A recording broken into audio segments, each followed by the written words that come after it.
Privatwënze de Numm sedet scho bell. Privat, also de Privatwënze géet an de Wénget hien bearbeicht seg Wénget alle gotte selwe.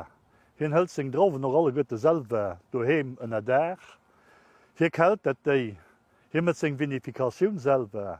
An dann dat war doch ganz wichtig ass, hier muss och se Verkaaf selwe machen.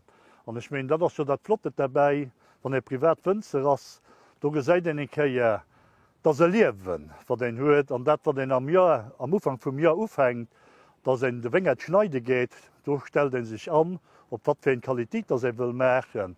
An dat ass immens wichtig an mat dem Produkt vu Qualitéit, mat dem Produkt liewe mir.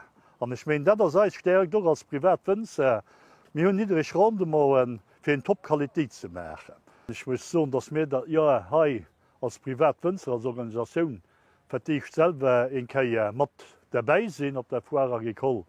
Et sinn schon etlech Betriebe vun de Privatwënzer, die lächt Jaren ëmmer do präsent war. Mir wären awer froh van Leiit kënten bis beis an op de Stand kommen fir exzellent Krémoen, die Joch dat Jahr hai 25 Joer feiert, dats et Krémer op der Lützeburger Musel gëtt, als selbstverständlich ja woch is exzellent Weine. Und ich gewe Scheimat och dann evitéieren fir op de Stand vun de Privatwënzer ze kommen. E guten Pätsche Wein als selbstverständlich och e guten Kippchen Krémer.